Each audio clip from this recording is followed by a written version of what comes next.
Hello, and welcome to episode 23 of the Bishop on a Bike podcast, in which we talk with Kirsten Nelson Roenfeldt, who is a pastor here in the New England Synod, who recently completed her sabbatical. And we talk about sabbaticals and what she did and why congregations and clergy and deacons should consider sabbaticals as a way to move their ministry forward. As always, we are very appreciative to the Mission Investment Fund of the ELCA, which helps make this podcast and the website bishoponabike.com possible. Now, let's get to our conversation with Kirsten Nelson Roenfeldt. Well, this could be your first 15-minute podcast. Who knows? That might be nice. So, you are a pastor. How did that happen? That's a good question. How did that happen? The Holy Spirit came down. So when I was, there's always so many different touch points, right, that we could talk about. But the one that is sticking with me right now is that when I was in high school, one of my, I was born and raised and baptized in the ELCA, right? I mean, I guess when I was a baby, it was probably the LCA in that church. But so when I was in high school, my Lutheran pastor took me and two of my friends to Luther Seminary. We were in Minnesota, right? He drove us an hour to visit Luther Seminary and do a visit day.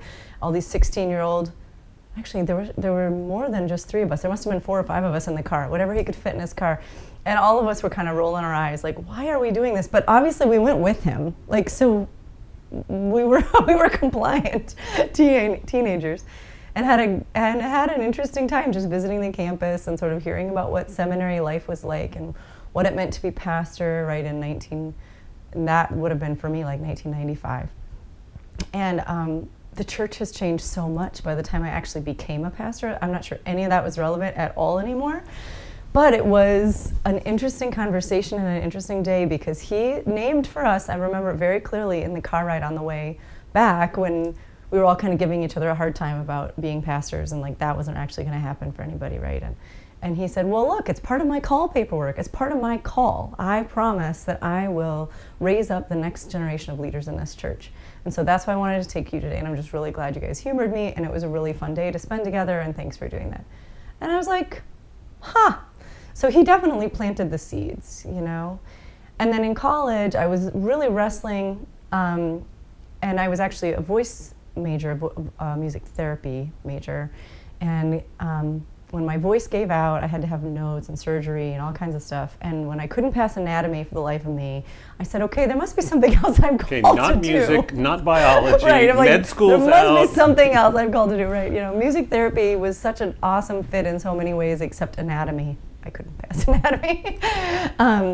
And I lost my voice. It was that was a big deal to me because that was a huge part of my identity and still is that I sing. And so when I got to that point and was still a religion major and was still trying to figure out. Wait. You just threw that in there.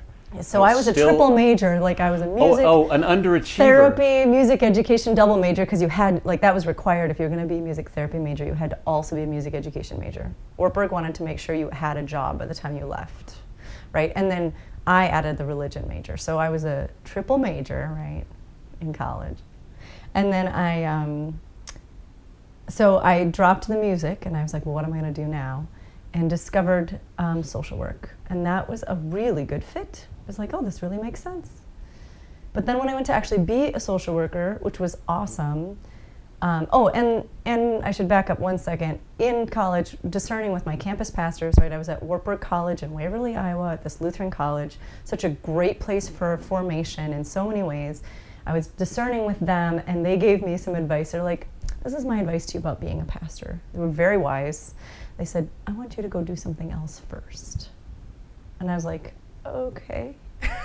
Okay, like I wasn't expecting that. Why is that good advice? And for me, it ended up being really good advice because I discovered that I had vocational calling outside of this kind of narrow thing that I think I thought, well, if I am such a faithful Christian, then this is the only thing I can do is be a pastor. And they wanted me to understand vocation more deeply than that, more broadly than that. And I think they were saying to me, we don't know what this career is actually going to look like. Without saying that, we don't know what this is actually going to mean in 5 or 10 years. And so we want you to really, try something else, experience the world, see what it's about. And so I found social work. It was such a great fit. And I went and did social work for 3 years. I was a family therapist. It was awesome. I had a great time. I mean, it was a hard job, but it was, it was wonderful, except that I couldn't pray with these people. I wasn't allowed to pray with them. And so when that kept persisting, even though I was doing a call that seemed like a really good fit for me, a good career, but I couldn't pray with these people who just so desperately needed prayer, and they needed that to sustain their lives at that time because they were going through some really hard things. I said, okay, maybe that is what I'm called to be. So by then I took the road of diaconal ministry, so now deacons in our church, and thought I would be a therapist for the church or be a social worker for the church. I'm like, that could be fun. I'm sure there's lots of ways I could do that would be needed in our congregations and in our wider church or a parachurch organization. I worked for Lutheran Family Services of Colorado a couple of times as an intern, so I had really good relationships there and thought, well, this could be great. And then I ended up working starting seminary, working in a church as a youth director. And during that time, which was a huge mess, like the church was really hurting. It was a very raw church. They were really close to, they just had a lot going on. And so at that point I said, you know what I'm realizing is that congregations need therapists too. And maybe that's what I'm called to be, is to be this pastor person that does these same therapy skills, but uses them in a congregational setting to help them be the kind of community that God's calling them to be. So it kind of evolved that way. Interesting. And then you went to seminary in Colorado or at Luther in Minneapolis? Well, my degree is from Iliff School of Theology in Denver, Okay. which is where I went for most of it, but then I went to Luther for my Lutheran year, so I have 1 year of Luther. Yeah, okay. Yeah. So now you're pastor for about 7 years Six right now, at Bethlehem and Sturbridge. Yeah. Yeah, good. And they just gave you a wonderful gift. They did. They gave you a sabbatical. It was fantastic. Yeah, so you're fresh off of it. So before we talk about the why and the how, just what did you do on your sabbatical? Yeah, I did a lot of things. Yeah. I tend to pack too much in, right? And I had Surprise. a lot of goals, I'm sure anybody right? that knows you is just like stunned to hear that you would pack too much in. I know. So the first month was awesome because my kids were still in school, and so I got to be off when they were in school and really just have this chunk of time in the middle of the day where I could figure out what that looked like for me. And my goals for the sabbatical, or one of my goals for the sabbatical, one of my major goals, was about experimenting with different kinds of spiritual practices. So different kinds of prayer, specifically meditation or using prayer beads. I even started with a rosary, and then I was like, boy, I just can't do a rosary. This doesn't work for me. So I started altering it and using, I ended up mostly on the Episcopal prayer beads, which I really like. And I also have these on my wrist that are from Sweden, some Swedish prayer beads. So trying some different things that were tactile ways to pray, but also the meditative. And then also the biggest portion of my time was dedicated to learning how to weave on a loom, a floor loom. And that was something I wanted to do as a spiritual practice. And I love it. It's brought a lot of joy and lightness and light to my life. Some people find weaving to be laborious because you have to spend a lot of time putting the warp on, which is putting the threads on before you get to actually do the sitting down and weaving part. It's probably half your time is putting on the warp and the other half of your time is weaving. And so if you're not invested in doing all the preparatory work, you won't like weaving because you don't ever get to the, it feels like you don't ever get to the fun part. But what I love about it is that it's so methodical, it's so step by step. You get a product at the end that you get to like hold on to and say, look what I made, and it doesn't last only 10 or 15 minutes and then it like poofs into the ether like a sermon does. This is an actual thing in my hand that I can give away as gifts, and it can be something that I can really feel like I've and I get a creative outlet. So all of those things have just made it really life-giving for me. It's what we do as pastors is so relational. Mm-hmm. This is a relationship with a thing. It's not a relationship with people. And I find, as you're talking about this, I'm thinking about, one of the things I really love to do is to take apart bicycles. I used to do it with motorcycles, now I do it with bicycles, because they're gears and wires, and I'm not an expert, and there's forget cable systems, I can't do that, but I can do sprockets and get greasy, and like you get to the end, it's like, oh, it no longer squeaks.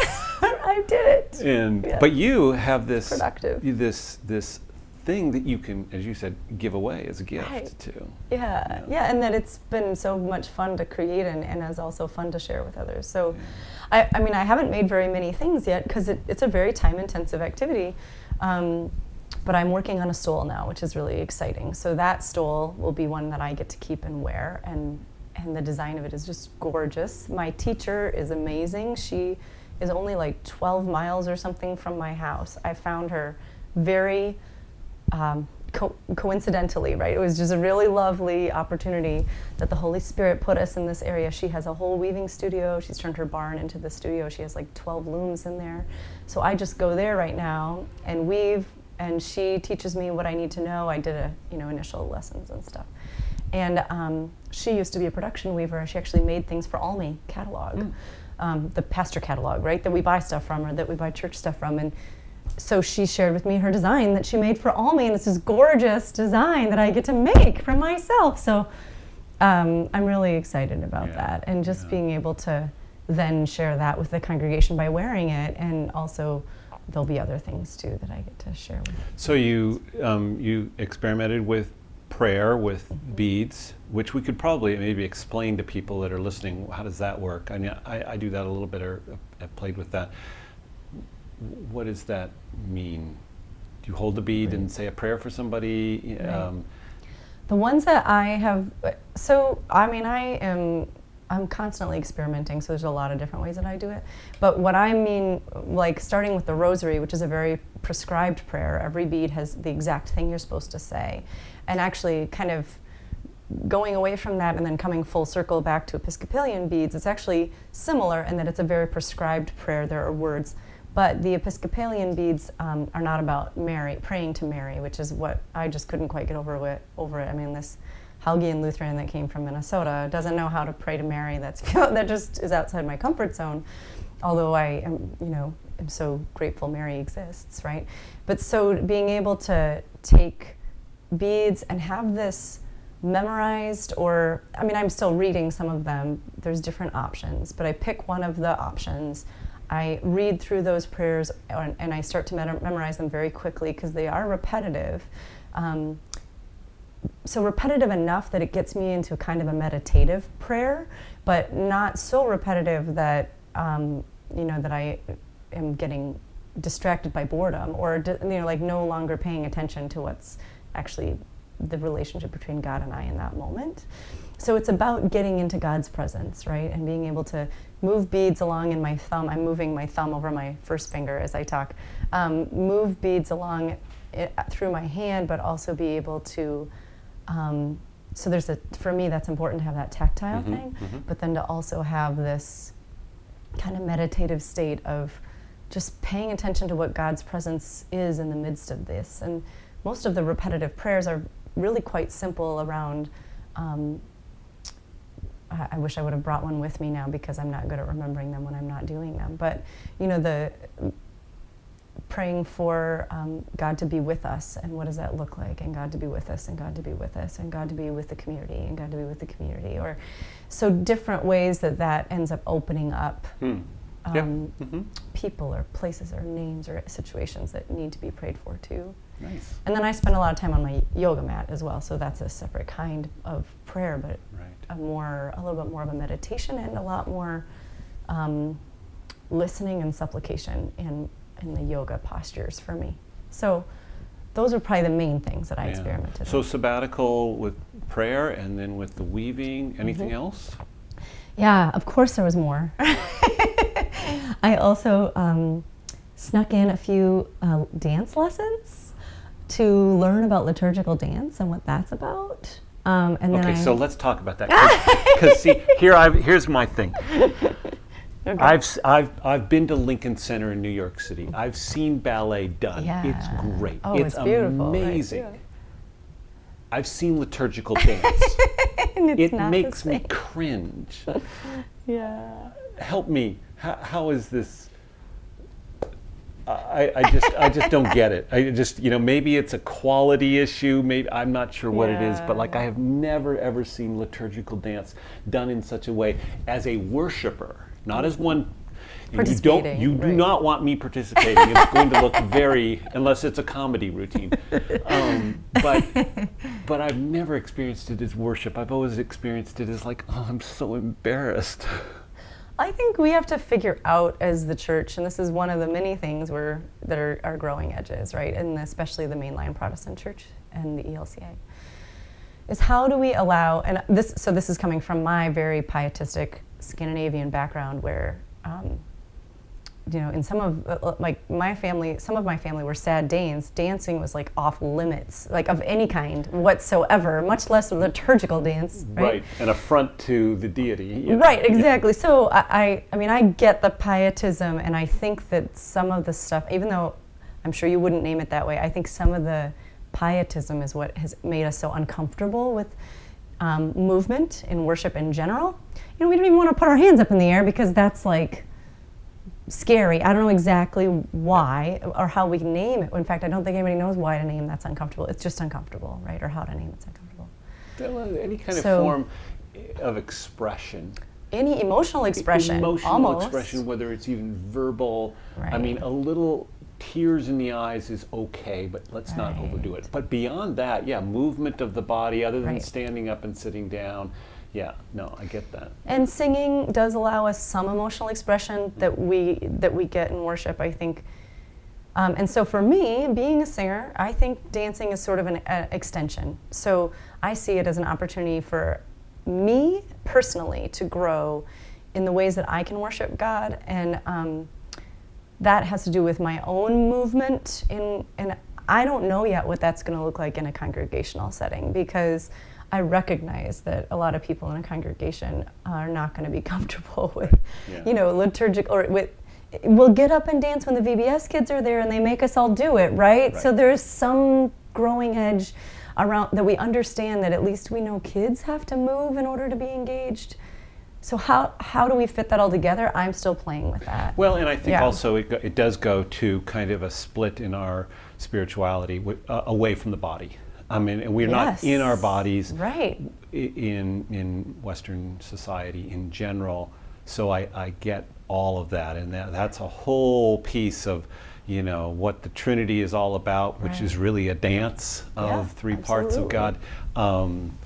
It's just, I don't know. It would be interesting to see. I guess maybe I need to experience liturgical dance, as you probably have, in a way that would be more positive, or for me. And it's probably more about me. It says more about me than anything else. Well, so I went to, this might be a place where it can intersect, because that's such a long conversation about liturgical dance, but and I know people have a lot of biases against it, but I think if we can think more expansively about dance instead of just about like ballet, that would be helpful.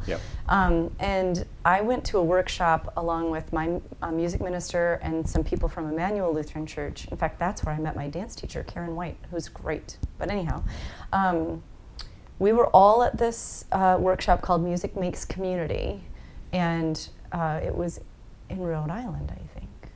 And I'm trying to remember Doesn't matter. the names of everybody in the church. I can't remember that, but I think it was a UCC church that invited everybody to come, and it was probably through the Synod e-News that we found out about it. Anyway, Music Makes Community is really about paperless worship. Which is wonderful. Yeah, and singing together. And a lot of that has movement in it. Very simple movement. And so I would start there when Yeah, I'm talking about that liturgical. I can resonate with. Then, Yeah. So we don't have to jump to liturgical ballet. Let's talk about liturgical movement in terms of, if we're singing spirituals, we move our feet a little bit. If we're like, let's just let our bodies be part of the worship experience. And when you don't have to hold on to a piece of paper, a book, you are free. You can even clap. Exactly. That's one reason why there's no clapping in Lutheran churches, is because everybody's holding a book. You can't do it unless you fold the book. Right. So liturgical dance was not a major part of my sabbatical. Right, it was a minor part, but it was really something I wanted to explore for me, and this was like my chance, right? Yeah. I look at everything probably as, okay, this is my opportunity. Well, how can I maximize? And then you also didn't you go for Spanish lessons in Central America? Okay. Right, so wow, you packed a lot. I know. The major learning component was actually trying to begin to learn Spanish. So I went to Costa Rica, and it was amazing. I would recommend the program to anyone, which I will have to get for you later because I can't remember the name of it right now. That's right. But the program was amazing. The teachers were great. The community was wonderful. It was a lot of people from around the world, a lot of Americans and Canadians, but also people from around the world that were wanting to learn Spanish, that were all there together. And all of our teachers were native Costa Ricans, native Spanish speakers, and they forced us to be using Spanish, right? And you also got plenty of opportunities to be in your comfort zone because there were so many English speakers around. But it was just really, and it was on the beach. It was gorgeous. It was and your Tamarindo. daughter went with you? Yes, my daughter went with me. So she already had a year of kindergarten that was a dual language Spanish-English program. So she had more Spanish than I did before we got there. She still has more Spanish than I do after we left. Yeah. But I felt it was probably worth at least a whole semester's worth. I was there for 2 weeks. And I got through the whole beginner book, which I think was probably roughly a semester's worth of like college Spanish. And I wish, I mean, on one hand, 2 weeks was probably all about I could handle with just the overwhelmingness of everything about it and being there with my child, so I was parenting at the same time. But if I were to be able to go for 4 weeks, I think I would have come back feeling like, wow, now I could really have a basic conversation. Now I still am really nervous about actually speaking, but I have spoken to my neighbors. I have neighbors across the street from Puerto Rico and from Argentina, so I have started to try, and they all, of course, speak English fluently, so I don't really have to speak Spanish to them, but I want to try to learn, and they're very understanding and kind. So you did all these things, and we could probably even spend more time about all the other pieces that you did. As you're now coming back from a sabbatical, what's the value of it? Like, I guess I'm thinking first of all, it is a real privilege that pastors get to have a sabbatical, because unless you're in university, college professor, full professor, nobody gets a sabbatical other than pastors. So it's a real gift. It's a huge benefit to us. Why would a congregation want to grant its pastor a sabbatical? So for congregations, I think the potential is there for an opportunity for them to grow when they do a sabbatical. One of the things that was absolutely true at Bethlehem, and I imagine it could be true for other congregations, I would hope it would be true for all congregations, is that the sabbatical is this opportunity where you're not focused on your pastor, because your pastor is not there. I mean, in some ways you're focused on, I wonder what they're doing, and hopefully you're praying for them, and hopefully you're supporting them in this. But it's an opportunity for the congregation to really be, pulling together all the prayer work that I got to do, this opportunity to just be the congregation. Let's just live together. Let's just experience what it means to be God's people in this place right now, and not need to be so focused on what does the pastor think we should be doing, or maybe not even so much on what should we be doing, but more just on really living together in community. And obviously, hopefully we're doing that with our pastors there, but I think when we're in between and are in transitions for pastors, and we have interim work to do, or we have paperwork to put together, or we have who's going to be the person preaching next Sunday to worry about, we get really caught up in that stuff. And there's a lot of anxiety around that time. So it's Right. very hard to be the church. You Right. are set on a goal, which is, the goal is to get a pastor. Yeah, and so there aren't that many times in the life of a congregation where they get to experience just being a congregation, kind of without a pastor present, and sort of discover who they are a little bit in that space when they're not anxious about what does the next person need to look like, or they're not focused on what's the personality of our pastor and how is that driving what's happening. So, Bethlehem, as a congregation, we've talked a lot about how they are a very pastor-focused congregation, and they know that about themselves. And so especially for them, being a very pastor-focused congregation, it was a really, I think, important step for them to be able to have these 3 months where they had to just be without me around or any designated person who's leading them as pastor. I mean, obviously, we had all the coverage for Sundays taken care of, but... And I think that was a gift. And I don't know if they think it's a gift. I'll find out after I have a council meeting next week. But I know that they felt like things went really smoothly, and maybe too smoothly. I might have set it up a little bit too easily for them. I don't know. But well, I think even it's that good. though is a good experience for them to have. Oh look, yeah. pastor was gone for 3 months, and the church didn't fall down. Exactly. And that can give them a sense of confidence. Yeah. Yeah, and that they have integrity as a community without there being this particular pastor who's going to lead us into this new way or this new charge. And again, not that, of course, I want to, as a pastor, I want to provide leadership for the congregation. I want to be a part of that conversation. But if we are to really lead as shepherds and to lead from behind sometimes instead of always being out in front and telling everybody what the next step is, I think a sabbatical is a really good opportunity for the congregation to take that breathing space and to go, okay, what does it look like when we make some of these decisions by ourselves for a few months, Yeah. And I think that was. I think it is. I think you're right. really It's a valuable. benefit to the congregation. Yeah.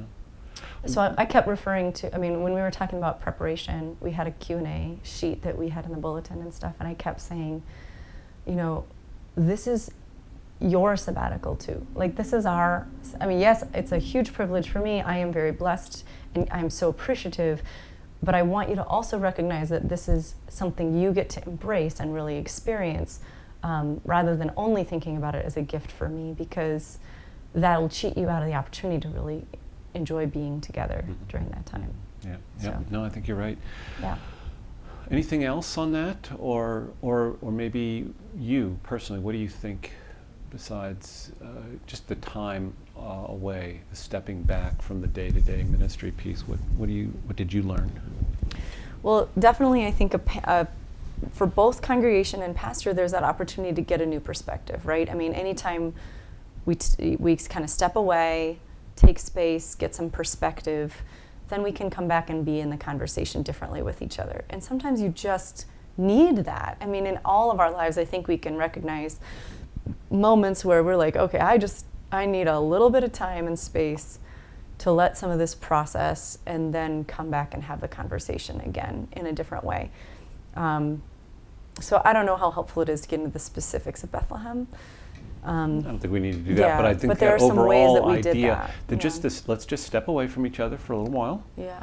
And then when we come back, it'll be interesting to see what patterns fall in to be the same, kind of that homeostasis of the system forces us back into certain patterns, but what other things shifted, or what was fresh, or what was new. So you're just back, so you really have no insights, Well, so I think we're in the third week right now, Okay. and so just barely back. And I think at this point, I am thinking about reentry, and one of the things, so in the middle of my sabbatical, I was praying for the congregation, at the same time purposely kind of trying to take space from the congregation.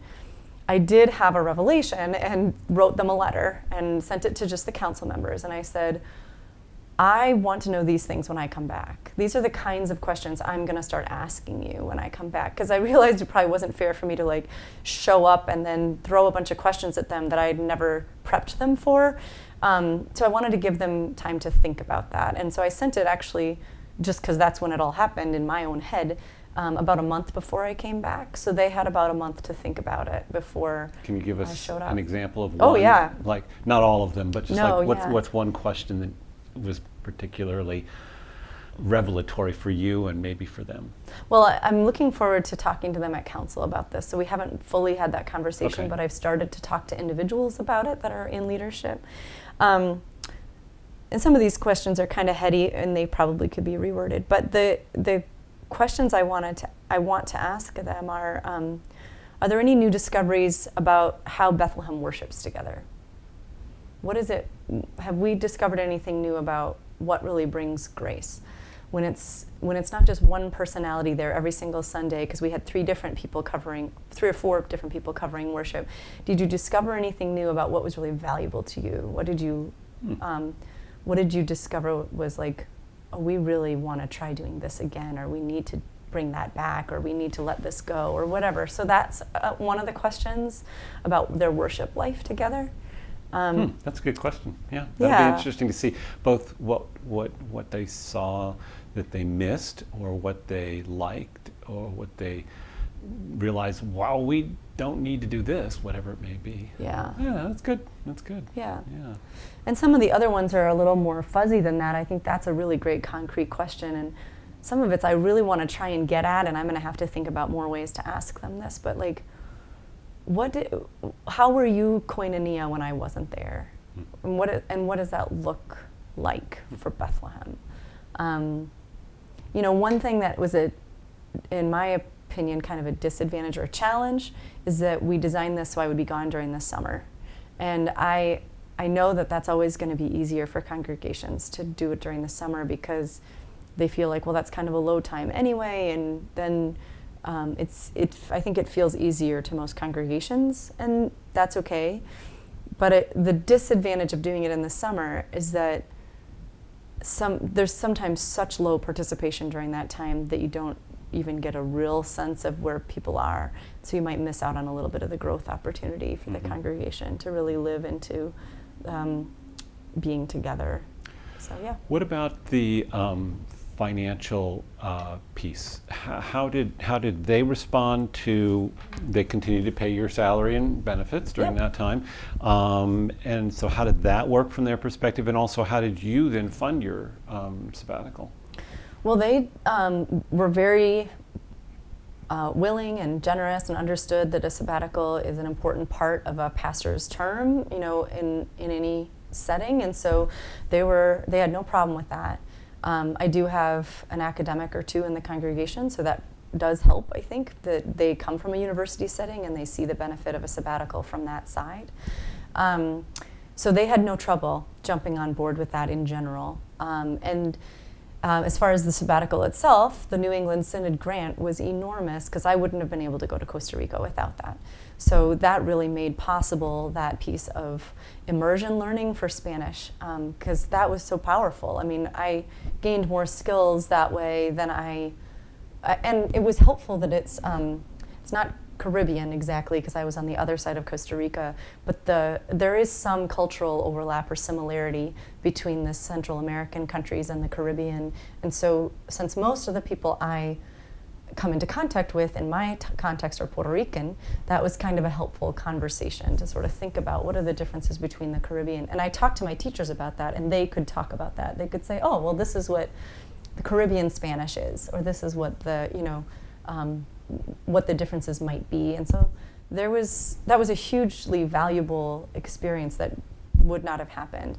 My congregation did do a great job. I mean, they put not only my salary and benefits, but also my continuing education towards whatever sabbatical stuff I wanted to do. So I had a really lovely opportunity to do the Costa Rica thing, as well as to pay for the weaving and to pay for the lessons that I wanted to take. But except for the Costa Rican thing, it wasn't a high expense, because I didn't do a lot of, I think it's been really cool. I've seen people be able to either go kind of cross-country, touring different churches, communities, or going to Europe or something. Maybe someday I'll do that in a sabbatical. That wasn't this one, So there's always, I think, so many valuable things that the pastor can learn for the good of the wider church, too. I mean, it really, I think, matters that we as congregations see ourselves as supporting and training our pastor, not only for our own benefit as a congregation, but for the whole church. Like, how is it that we want pastors in our church to be, right? And if that's what you want, then how do you help your pastor get there, whatever that looks like? Mm-hmm.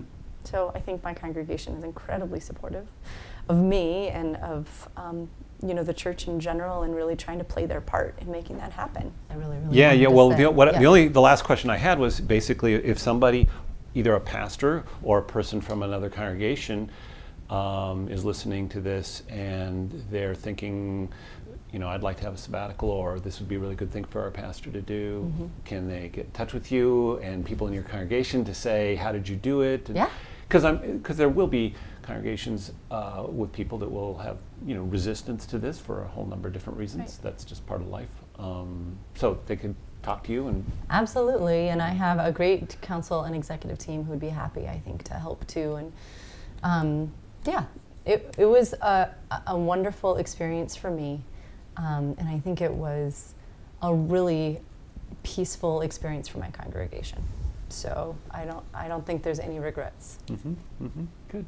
Well, thanks. Yeah, thank you. Thanks for the time. Absolutely.